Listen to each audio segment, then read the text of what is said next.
The term King of the South is something that's been heard among us for a long time. But I would suggest that probably there's quite a few of us not quite sure why we speak about the King of the North and the King of the South. But if we've got that Daniel 11 open, it helps us a lot to see what the whole sense of it is. It's taken from this chapter. So in verse 40, as we started the reading this afternoon, it says, "At the time of the end shall the King of the South push at him."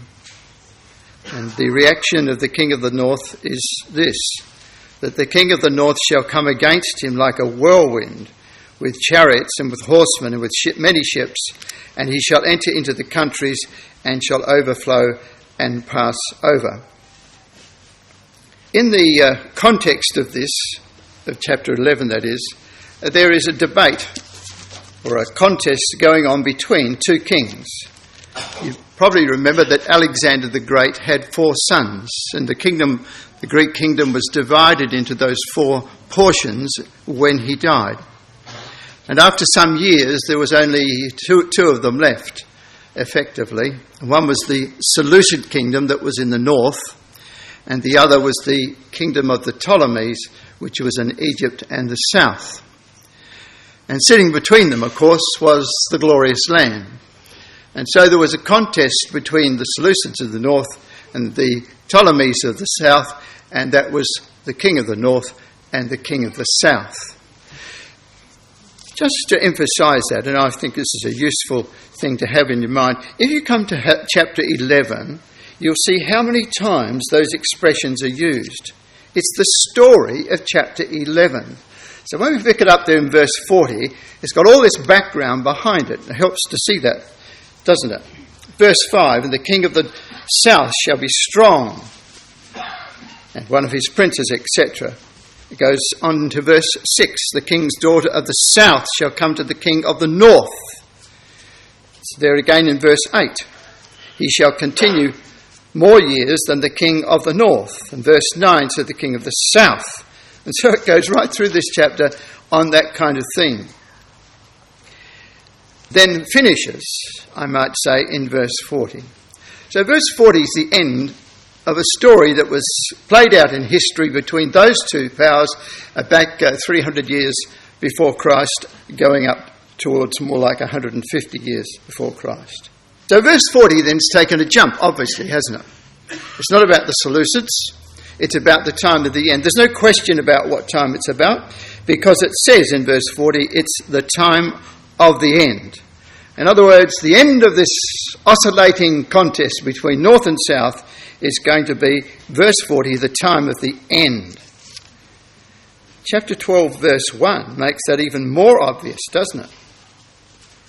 Because having given us the last chapter, it says in verse 1 of chapter 12, "And at that time shall Michael stand up, the great prince which standeth for the children of thy people," and that it is a cumulative thing, a final issue, is plain from what follows. "And there shall be a time of trouble such as never was since there was a nation, even to that same time. And that time thy people shall be delivered, every one that shall be found written in the book." How delivered? Because of resurrection. Verse 2, "Many of them that sleep in the dust of the earth shall awake, some to everlasting life, and some to shame and everlasting contempt." Now that's very important context if we want to understand what verses 40 to 45 are about. They have to do with the time of the end, the time of resurrection, when the time of one like unto God, Michael, is going to stand up, both in the sense of the principle of the angels and, of course, the Lord Jesus Christ, who was the image of God. Well, what sets off this climatic descent of the king of the north? Verse 40. It says, "Yet at that time of the end shall the king of the south push at him." Doesn't sound very adventurous, does it? It shall push at him. It's very different to the picture that we have in so much of the rest of this chapter, like, for example, verse 25 of chapter 11. much more dramatic. He shall stir up his power and his courage against the king of the south with a great army, and the king of the south shall be stirred up to battle with a very great and mighty army. Very different language in the beginning of verse 40. The offering that's made by the king of the south is relatively mild. It says that he will push at him. And yet that was sufficient to set off the king of the north. In other words, the spirit and strength of mind of the king of the north was in excess of the king of the south. And it stirs him to really overreact, we might say, compared to the defence that the king of the south made towards him, or the mild offence that he made towards the king of the north. He is infuriated by that. Now, I think that's interesting, because of this one quality about Putin that becomes more and more obvious, it is that he loves a challenge.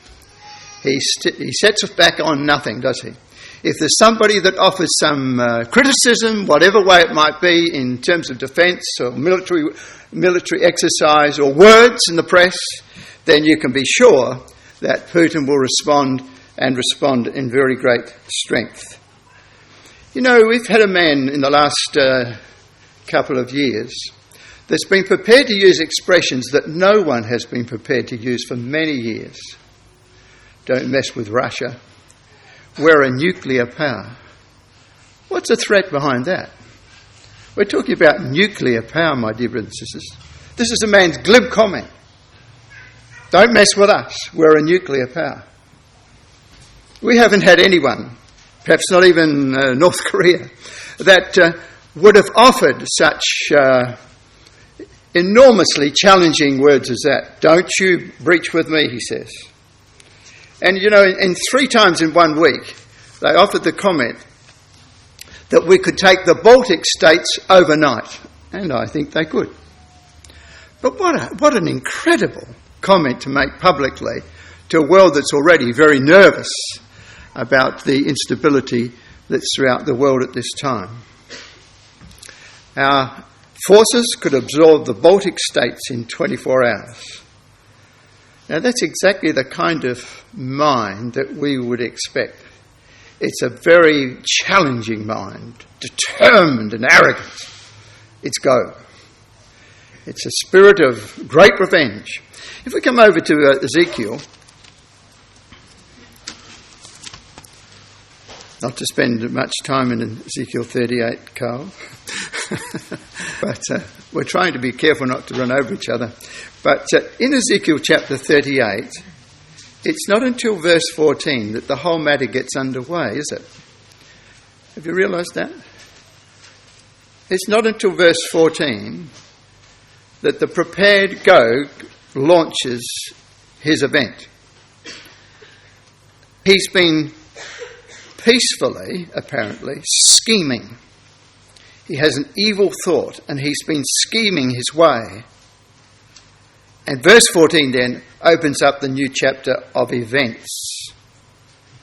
Therefore, Son of Man, prophesy and say unto Gog, Thus saith the Lord Yahweh, In the day when my people of Israel dwelleth safely, thou shalt not know it. And thou shalt come from thy place out of the north parts. He still hasn't moved yet. This is commentary upon it. It's very intriguing commentary.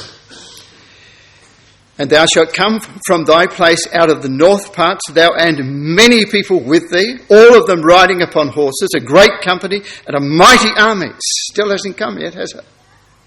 What he's going to do, he doesn't break out until further down in the chapter in verse 18. And all of these are preparatory comments. Look at the strength of verse 14, my dear friends. This is the personality of verse 14. Thus saith the Lord God, In that day when my people of Israel dwelleth safely, you sneak. You've waited until you've lulled them off into false security, and now you're going to go, and they're my people. There's the feeling of God. There's a lot more to our Ezekiel 38 than sometimes we ever read. That's a comment of extreme feeling. many people with a huge crowd of people, an unprecedented assault upon the nations of the world, and thou shalt come up against my people of Israel. Ever felt that before? The strength of that? He's not just saying you'll come south with a lot of people. He's saying you're coming against my people of Israel as a cloud to cover the land. Hopeless to overcome it. It shall be in the latter days, and I will bring thee against my land. See that again. That the heathen may know me, when I shall be sanctified in thee, O Gog, before their eyes. Thus saith the Lord God, art thou he of whom I have spoken in old time, by my servants the prophets of Israel, which prophesied in those days many years that I would bring thee against them? My servants the prophets. This is an historic personality.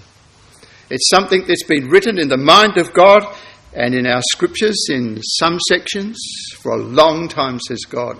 It's a day to be remembered. My dear brothers and sisters, Don appealed to us to fill the times. I've heard that talk of Don's a couple of times now, it might be 3 times. But I cannot help feel that the power of it is to be able to do something with it in our lives.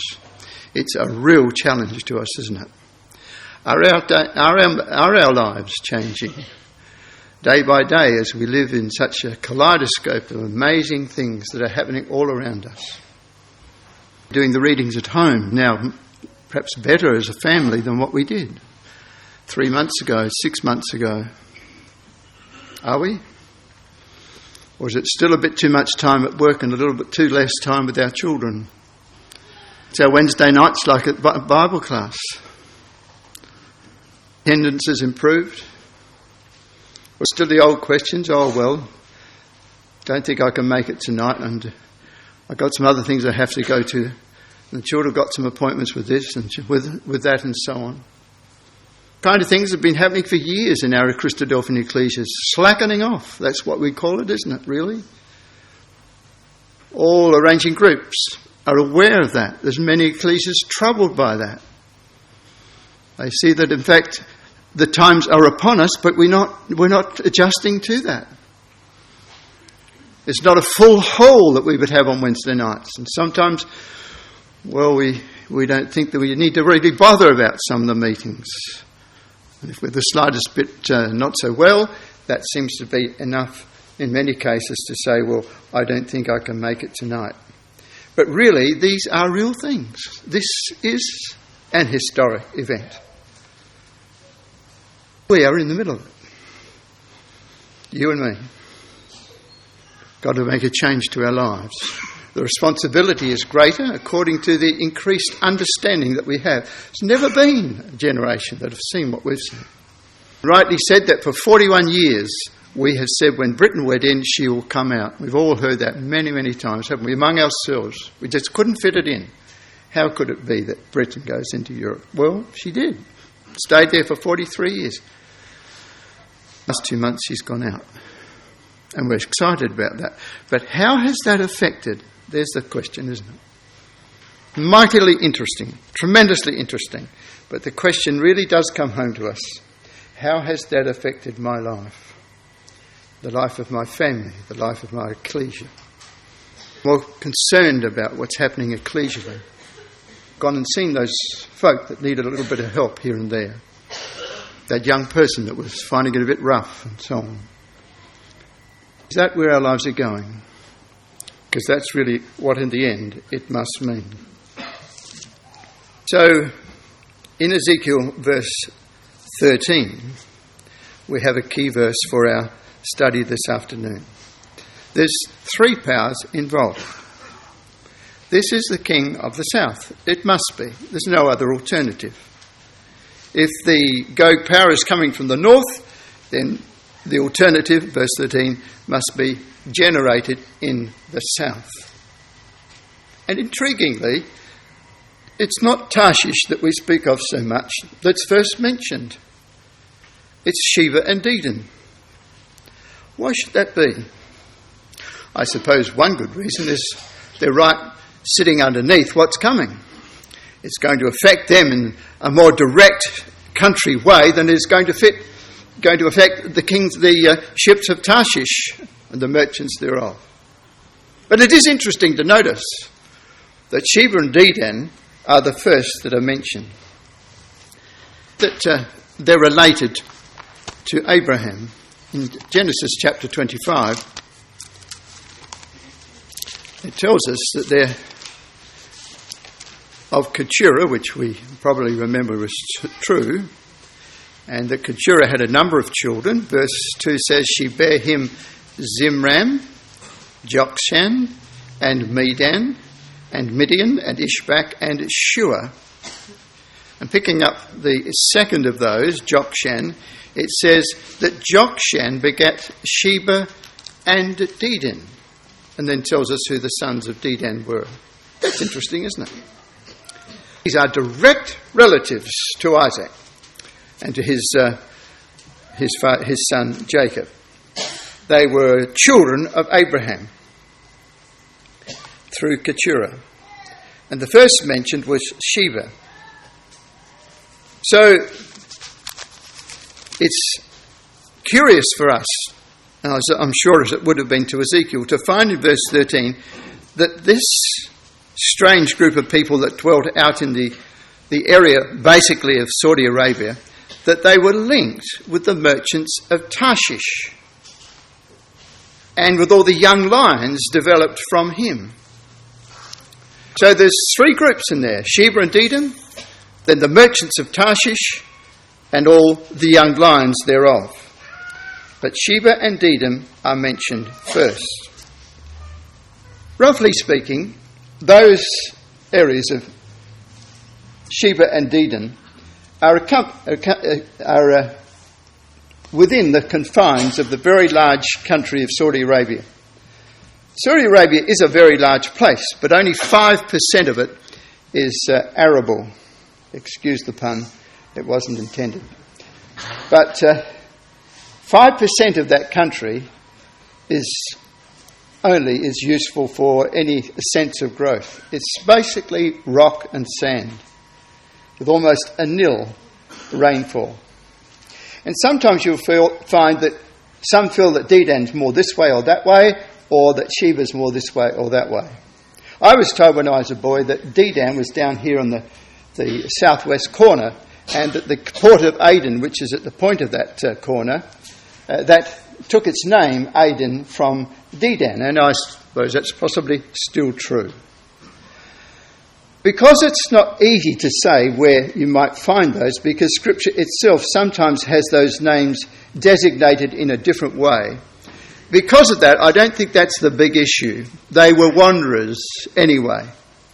What is true is that they were members of a very large peninsula called Saudi Arabia today. And if we were to make a list of those countries that take up that area, this would be the list, something like this. Saudi Arabia, obviously, by far the greater part. Qatar and Bahrain, of course, are in the Persian Gulf. There's the Emirates, Muscat and Oman, and Yemen, right down in the corner where it's nominated here as Sheba.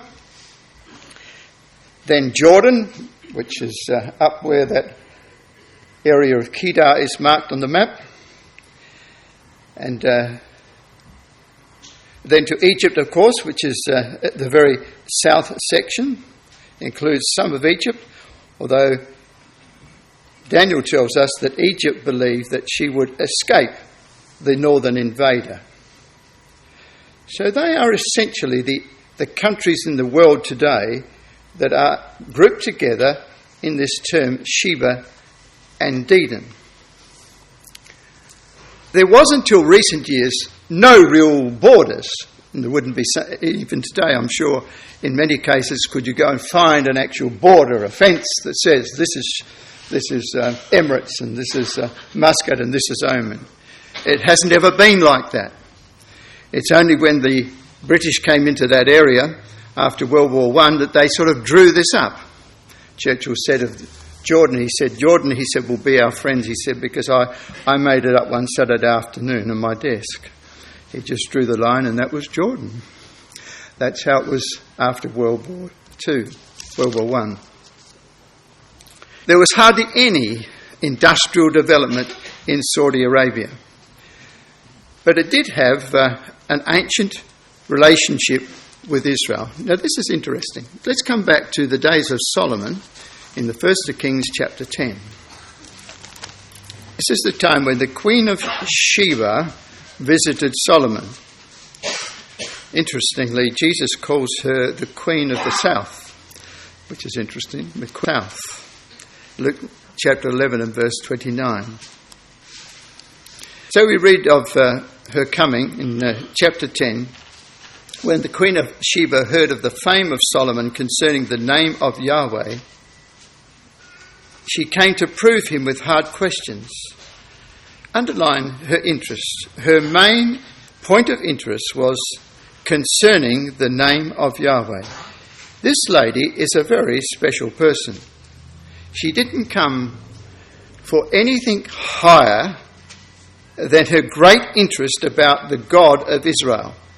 And it's on that note, verse 9, that she closed her account. Blessed be Yahweh thy God, which delighted in thee to set thee on the throne of Israel, because Yahweh loved Israel. What did she know about Israel? What did she know about Yahweh's love of Israel? What did she know about the history of Israel? Set thee on the throne of Israel because Yahweh loved Israel forever. Now there's something that's gone through there, isn't there, from Keturah, from Abraham. There's something that lady knows about the history of Israel. It must be the case. I've never seen that in the record before, but I can see it now. Because Yahweh loved Israel forever, therefore made he thee king to do judgment and justice. And she brought some wonderful gifts. Verse 2.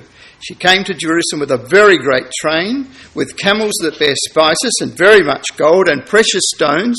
And when she was come to Solomon, she communed with him of all that was in her heart. Some pretty good gifts, weren't they? And again, look in verse 10. She gave the king 120 talents of gold, and of spices very great store, and precious stones. There came no more such abundance of spices as these which the Queen of Sheba gave to King Solomon. So this was a very special visit from a very special person to Solomon's presence in Jerusalem. She looked at all the things that he had, and she was just absolutely overcome with the wonder of it all. But the thing that impressed her most was when she saw the descent by which Solomon went up into the house of Yahweh. It says in verse 5, the meat of his table, the sitting of his servants, there was a dignity, a poise. Everything was done in the best taste, and the attendance of his ministers, and their apparel, and his cupbearers, and his ascent by which he went up unto the house of Yahweh. And when she saw that, there was no more spirit left in her. She was just overcome by the brilliance of Jerusalem in the reign of Solomon. But she didn't put that down to Solomon alone. She put it down to the God who put Solomon there. This is a very remarkable lady. It's no wonder that she came to Jerusalem. Of all the other people that did come, because it says in this same chapter that many people from many countries came to Jerusalem. We don't even know who they were. But we have this lengthy account about this particular woman. This is Sheba. She's the Queen of Sheba and Dedan. This is the history of that people, and the history of that people with Israel. There is a history. It's a very interesting thing to see there. Right at the end of the time, there's a Sheba involved in the final descent of Go. So over in the rest of that chapter, it notes the things which she brought. It says in verse 12, the king made of the almug trees pillars for the house of Yahweh and for the king's house, harps also and psalteries for singers. There came no such almug trees, nor were seen unto this day. So like they had taken cedars in the Mediterranean and taken them from Lebanon and brought them down to to Israel along the sea, so also there were trees that were brought from the area from which she came. And it says in verse 13, and King Solomon gave unto the queen of Sheba all her desire, whatsoever she asked, beside that which Solomon gave her of his royal bounty. So she turned and went to her own country and her servants. Now the weight of gold that came to Solomon 1 year was 666 talents of gold, which happens to be 666 talents of gold, interestingly. Beside that he had of the merchant man, and of the traffic of the spice merchants, and of all the kings of Arabia, and of the governors of the country. So this is not just a single person's fascination with Israel, is it? This is a lady that's representing a whole region of people from Saudi Arabia, as we might put it, or Sheba and Dedan and the other peoples that were in that area. And that's all coming to Solomon, to Israel, spice merchants, and of all the kings of Arabia, and of the governors of the country. Verse 22 outlines some more of it, but it's more interesting. It says in verse 22, for the king had at sea a navy of Tarshish, with the navy of Hiram. Once in 3 years came the navy of Tarshish, bringing gold and silver, ivory and apes and peacocks. So here we have Tarshish involved in the very area that she's come from, and it's an eastern Tarshish. For the goods that they brought are mentioned: gold and silver, ivory and apes and peacocks. Now you don't get ivory from anything else than elephants, and you don't get any elephants on the coast of France or the coast of the Mediterranean, do you? They belong to India, as of course do apes and peacocks. It's interesting that an English poet, in a poem that was called Cargoes, spoke once, didn't he? He wrote this. He said, a dirty British coaster with a salt-caked smokestack butting through the channel in the mad March days, with a cargo of ivory, apes and peacocks, sandalwood, cedarwood and sweet white wine. I had to learn that at school and stuff. Well, I find it intriguing because it's showing that when he wrote that, John Masefield, which was, I think, in the early 20th century, he was a poet laureate at the time, when he wrote that, they were the things which he knew came to Britain at that time. And of course they came through the Suez Canal from India, when India was the crown of the British people. Exactly the same. It's all a rerun of history, isn't it?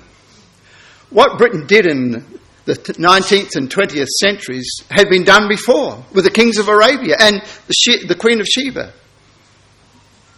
So it was a very major thing. And it all came really from further east. So they traffic along the coast, they slipped through, well, they couldn't slip through the Suez. Does that mean, therefore, that part of Tarshish, which was found on the east, was separate from that which, for example, Jonah used when he caught a boat going to Tarshish? No, it doesn't. And they've actually discovered more recently that there are indications, little things that have been found, that show that Tarshish did go round the African continent and came up the other side and therefore into the Mediterranean. So there was an eastern Tarshish and there was a western Tarshish. But they were somewhat related, as we might expect that to be. You only have to think about that in terms of Britain, and you can see that the whole thing has been played again, hasn't it? Having a definite and strong connection in India and the other countries nearby India, and therefore also a tremendous trading outlet in the western side as well. And as a principle over that, you really had Tyre, which was, of course, up on the Phoenician coast, on the Mediterranean coast. So that was the principal city around which those things were happening, and Tarshish was travelling. Its representatives were travelling. As they were on the east, so they were on the west, but Tyre was the centre of it. And so in 1 Kings chapter 10 of verse 22, we have echoes of things that were to come a couple of thousands of years later. That's a very interesting piece of background. If we look in Isaiah 23, a little verse in the beginning of that chapter. This afternoon we read from verse 6, didn't we? In Isaiah 3, shows us the very strong connection that Tyre had with Tarshish. So that this chapter, which is a deluge against Tyre, the destruction of the city of Tyre and of its consequences, it's natural, therefore, that her traders, her principal traders, the ships of Tarshish, are mentioned in this chapter, and they are a number of times. Verse 1, again in verse 6, pass you over to Tarshish, verse 10, and again in verse 14. So the connections between Tyre and Tarshish are very keen to see. It's quite a thrill to see how much that is echoed in the history of Britain as well. Now that trading ability is quite an astonishing thing. It didn't always remain just in Tyre, because Tyre was eclipsed. Where did it go then? Well, it went to places like Venice and Genoa on the Italian coast, or Carthage on the North African coast, as opportunities came and went. Later on, when you got to later centuries, like the 16th century, 17th century and so on, then countries came involved in that as well. Holland was one, Spain was another, and of course Portugal was another. So it wasn't always Britain that was perhaps at the head of the merchant side of the world. Those other countries and cities became centres of it as well. Right, I'd like to make a few comments about the really unique nature of British attachment to the sea. If I was to ask you, who do you know in your life that went to sea? Was there any boy in your class that when he finished he went to sea? I can't think of anyone in my class. Had some good swimmers, but they didn't go to sea. But there isn't, is there? Australians very rarely seem to end up in that occupation of life. But Britain, with a mere about 10 million people, on a country that was no bigger than the state of Victoria, low spec, I suppose you'd think, but it's a small state with just 10 million people. It had control and developed something like 48 countries. Now that's an astonishing achievement, isn't it? I suppose because it wasn't attached to land, it therefore created a natural thought to go beyond the very limited nature of its coastline. Fair enough. But it's also a special thing in history to have, surely, any nation that's ever attempted to have anything like that degree of dominance or interest in world trade. And I remember once in San Diego there was a windjammer there in the harbour, and you could go and visit this, and it had a chart up all about Britain and what Britain's trading interests did to the world trade. And it said it was British world trade interests, maritime interests, that vastly changed the trading in the world. That was a fresh thought for me, but when you think about it, you can see why, can't you? If you're landlocked, if you stay in your own country, then you trade with your neighbour. But if you go into the seas, then you can trade with anybody, of course. But nobody seems to have seen that like the British people did. Not only that, but sailing wasn't an easy thing. It was a dangerous thing, because there were almost always the coasts to be followed, and the coasts might have rocks and small islands and all sorts of things. And therefore the country that worked out and charted all of those ways to go was well ahead, weren't they, from those that had not done that. And Britain put their mind to that, and they really became experts in the channels of the seas of the world. Even crossing to the New World, they knew the best way to go. And so eventually they dominated in that area. Such a dominance, can you imagine this? We have Australians in this day, I'm sure. But can you imagine that when another vessel of some other country crossed the pathway of an English ship, they actually lowered their flag in deference to the British flag? Now, I know Don will think that's marvellous, but we find that a bit hard to believe, don't we? It's an amazing thing. It really is. It was a recognition by the countries of the world that Britain ruled the waves. It was no exaggeration. Britannia rules the world, the waves.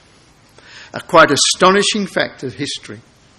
And I found it very interesting to think about that in the terms of what we're looking about in Ezekiel or in Solomon's days. It's a unique situation that they enjoyed, that smallish country had so many people that went to see. Robert Roberts, what did Robert Roberts' father do? He was a ship captain, wasn't he? What did some of his sons do? They too also went to sea in some turn. So very many remarkable things happened because of that.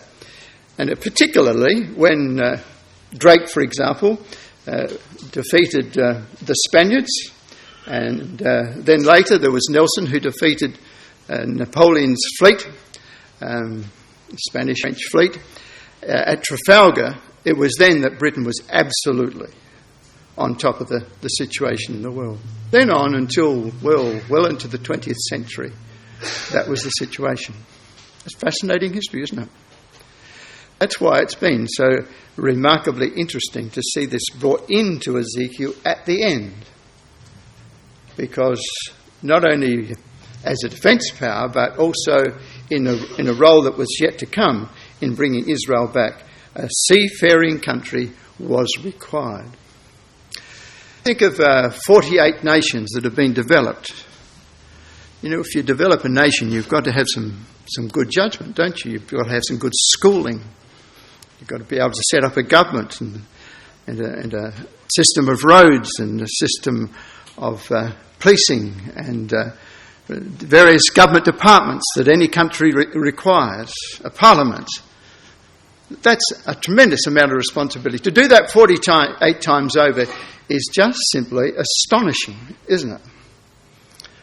I think Australia's struggling at the moment to have one government we can get going in some degree of conformity, and 48 countries, they were built really by the work of the ships of Tarshish and their people.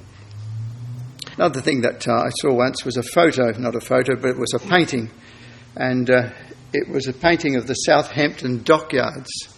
My dear brothers and sisters, I've never seen anything like it. For as far as you could see, there was dockyards in this painting. Southampton's at the base of Britain, and it really opened my eyes as to how enormous this enterprise was. There would have literally been almost 100 ships being built along these wharfs. That's a vast enterprise, a huge enterprise. Around the corner there was another whole lot that went up that way, and the Thames also had their shipbuilding. So that's how it affected the country. A huge part of its interest was invested in this sense of trading. That's how it happened. You might know the port called Newport in Wales. You probably don't even know where Newport is, but if you go to Wales, they'll tell you. Newport became the busiest port in the world. And I didn't know about it until I went there. But it was the busiest because at one stage all the ships of Tarshish, all the ships of Britain came back to Newport to recoal because it had the coal that suited their steamships that had then been developed. Fascinating things, aren't they? Gone past us, and certainly the rising generation, I'm sure, would find that very interesting information indeed. Different what we've seen of Britain. Most different indeed. But that was the situation. Even when it came to the Suez Canal, who got the Suez Canal? Why is it called Suez? Because the architect was a Frenchman. But it didn't belong to the French, did it? It belonged, strangely and peculiarly, to the British.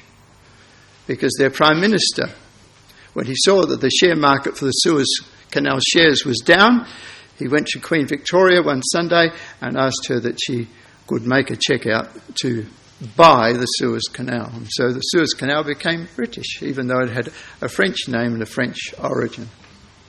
Amazing things. All in the same story, my dear brothers and sisters, and I found all that very wonderfully significant and interesting. The most favoured of my quotations of John Thomas, I think, is this one. I know not whether the men who at present contrive the foreign policy of Britain entertained the idea of assuming the sovereignty of the Holy Land and of promoting its colonisation by the Jews. Their present intentions, however, are of no importance one way or the other, because they will be compelled by events soon to happen to do what, under existing circumstances, heaven and earth combined could not move them to attempt. The finger of God has indicated a course to be pursued by Britain, which cannot be evaded, and which her counsellors will not only be willing, but eager to adopt when the crisis comes upon them. And the crisis did come upon them out of World War I, and they were there at that time because they'd been in Egypt, and then they were next door to Palestine, and the Turks were playing up, and there was opportunity in 1915 and then 1916 after Gallipoli to move into that area, and they, of course, did that. That's a highly significant thing. We think of that in the purpose of God, my dear brothers and sisters. It's a very blessed opportunity for any nation to have that to their credit, that in the midst of this crisis of all the nations, they were able to put into effect what God had said to Abraham and allow that people to come back and ensure that they would. All right. They were sometimes cruel and sometimes inconsistent. But nevertheless, some nation had to do it. And God said, it will be the finger of Britain, as Dr. Thomas has pointed out there. What an amazing thing. The same at World War II. Britain again was found in that area and ended up, of course, being in control of the territory after the war. And so that led to the nationhood of Israel. They're great things, aren't they? Great things in history. All that's behind the fact that they are there in Ezekiel chapter 38 as final interest takers in the matters that happen in Ezekiel 38. Well, the other group that are there in Ezekiel 38 are called the young lions. That's an amazing description, really, of the third element of this South Confederacy. 2,600 years ago, this description was given, that they would be the young lions of Tarshish. What relationship would Tarshish have with Sheba and Dedan 2,600 years later? What an amazing record. We just read it. But my dear brothers and sisters, that's just a phenomenal thing in the Bible, isn't it?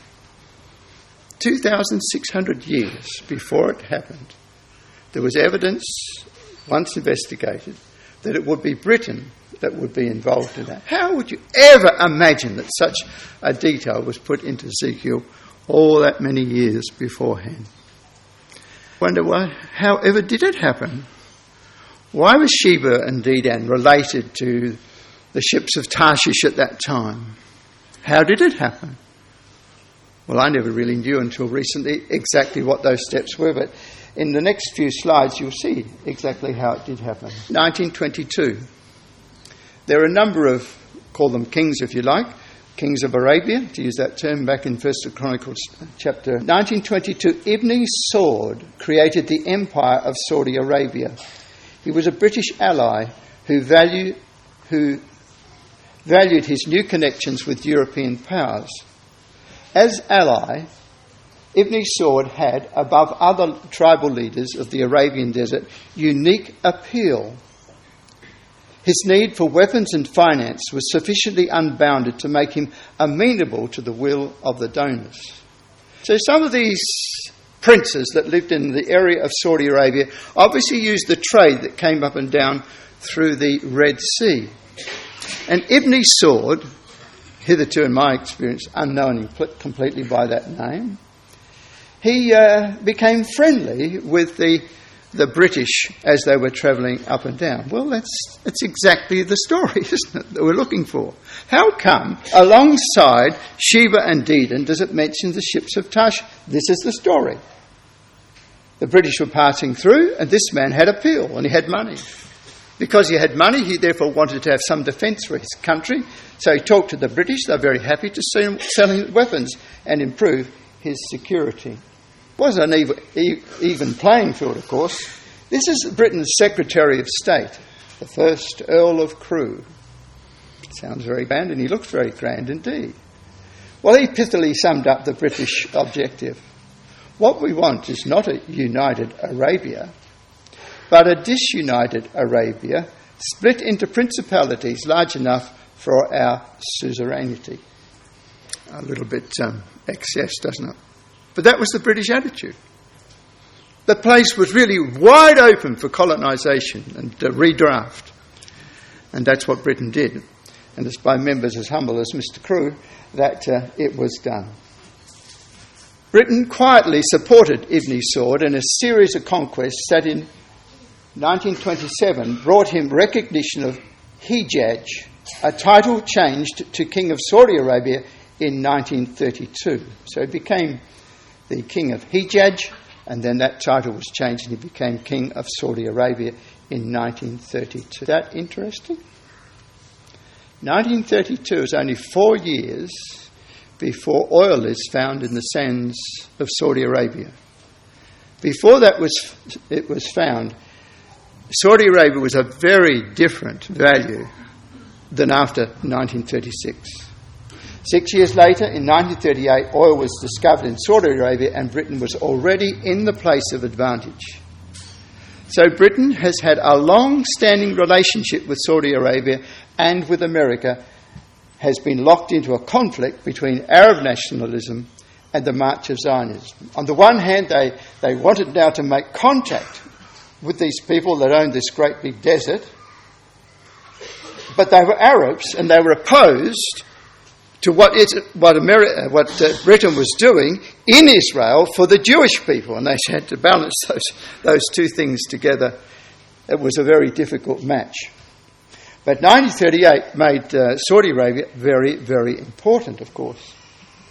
Well, this is just some of the pictures through the time. Here's the Queen, our current Queen, when she was just a young Queen, and even there, she, together with Barrow, is welcoming to London some of the sheiks, the kings of that area.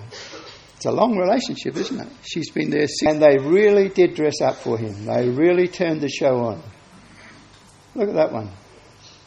It's lined with people in London. Who's this? It's King Ibn Saud of Saudi Arabia, come to visit London. They've obviously now realised that Saudi Arabia was exceedingly important to their cause. This is all building up, isn't it, to the little expression that Ezekiel says, Sheba and Dedan and the merchants of Tarshish. This is how it happened. The oil was discovered just at the right time, like it has been recently, just at the right time to discover it again for different purposes. But how interesting that is. I mean, who ever got such a showy trip as that in all history? And, of course, that's the Queen as well at a later stage in her life. And there is Lord of Saudi Arabia with Prince Charles. Here's some discourse of the Saudi people. They don't do that for everybody. I don't think the Australian Prime Minister ever got that sort of treatment, did he? But it just shows you, doesn't it? The British knew what they were doing. When it came to Saudi Arabia, they knew they had a very, very wealthy visitor. Older lady, not so long ago, that is. He again with special services. Now, I find this exceedingly interesting. This is a project which is called Hafar al-Batin. And the little dot of blue, which is there, is the centre of an operation that is nothing short of phenomenal. And it's happened just 3 months ago. And it involved amazing numbers of people. Now, I'm going to show you where they are, but that's where the operations were. What else is at Hafar al-Batin? I doubt if there's anything. You'd be lucky to find a bush there. It's a totally unknown spot, really. But now it's a spot of extreme significance. What are we looking for? We're looking for something developing in the south that's going to push at the north. Something developing in the south that will be a deterrent to the plunge from the north. Could any of these powers really claim that they've ever thought seriously about that? Well, I don't think they really had thought seriously. And when they did, they didn't have any answers. At the time when they were very worried about it. You might remember that Saud in about 1974, I think it was, as president of Egypt, he threw out 20,000 Russians. Do you remember that? Russia's been there before. This old hat for Russia. Putin knows it's old hat. He wants to put the old hat on again. He's determined it will be that way. He wants to go back and get hold of those lands where once they had 20,000 Russian soldiers and built the dam and so forth in Egypt. He has not forgotten that Russia had a border of influence very much beyond her own borders. He wants to get that back. And he had, of course, forces in Libya as well. Tunisia. Russia had considerable influence through that area, Egypt and so on. Well, it's very, very interesting, extremely interesting to find in our very recent history this story about Hafar al-Batin. Now, here's an indication of the size of the project. Saudi Arabia initiated a massive military drill in which 20 nations participated. Do you believe that the Arabs could have put together 20 nations to do that? Able to work together. 20 nations cooperated. 1,500 planes, 20,000 tanks in this forlorn and hopeless place, and 450 helicopters were involved in the exercise. Up to 350,000 troops from Gulf nations and other allies such as Pakistan to the east, Jordan in the Middle East, Chad and Sudan, Chad in North Africa, Sudan in Africa as well, took part in the drill over 18 days in Hafar al-Batin, showing their unity to the region and a message of defiance to Syria, Iran and Russia. Saudi Arabia was able to pull that off. And the list of nations, I think I have put it in, these are the countries which joined with Saudi Arabia in the operation. Morocco, way out in Western Africa, Pakistan, East, Chad, Tunisia, Comoros, Djibouti, Oman, Qatar, Malaysia, Egypt, Mauritania, Mauritius, in addition to the Peninsula Shield Force. That's serious work, isn't it? To be able to get that number of people together means that they have really done a huge amount of work. And when you look at the little type, you find that a lot of those nations were very cognizant of what they were doing and working it with Israel itself. Isn't that fascinating? Whoever would have dreamt that possible? It's only just a very short time that Saudi Arabian head of state said, my principal desire in life is to be able to worship in Jerusalem with a land which has no longer got Jews in it. That's what he said. And now, unbelievably, he's combining all these people together in this phenomenal exercise to prepare them for the King of the North. How remarkable, my dear brothers and sisters. I don't suppose he knows Ezekiel like we do, but if he did, what an amazing observation it would be for him to see that. So that's called, whole procession is called the Northern Thunder. Well, it's not actually north, is it? We call it the Southern Thunder because he's the king of the south. But it's a Northern Thunder in so much that it's above Egypt and it's above Saudi Arabia, or most of Saudi Arabia. Then, just very recently, we came across this. Much in there. The last one didn't say much about it, but this one does. Jordan and the USA, this is just a week or two old, are strengthening military relationships. And of all titles, they have called it Eagle Lion 2016, in line with a remarkable echo of Ezekiel 38. Of all the names that they could have thought in this relationship, this special new relationship between Jordan and the USA, Jordan's never been far away from the USA, but this is something that they obviously got together because they're mutually concerned and they want to clean up the Sinai and they want to give strength to the borders of Jordan, and Jordan looks very vulnerable, doesn't it? And so gets together with the USA and they call the exercise Eagle Lion 2016. What an amazing thing. And in the motto that they have, the symbol of it, and I thought, isn't that simply amazing? Eagle, I suppose, that's America. But what they chose was so much in conformity with the symbols that we've seen on this subject.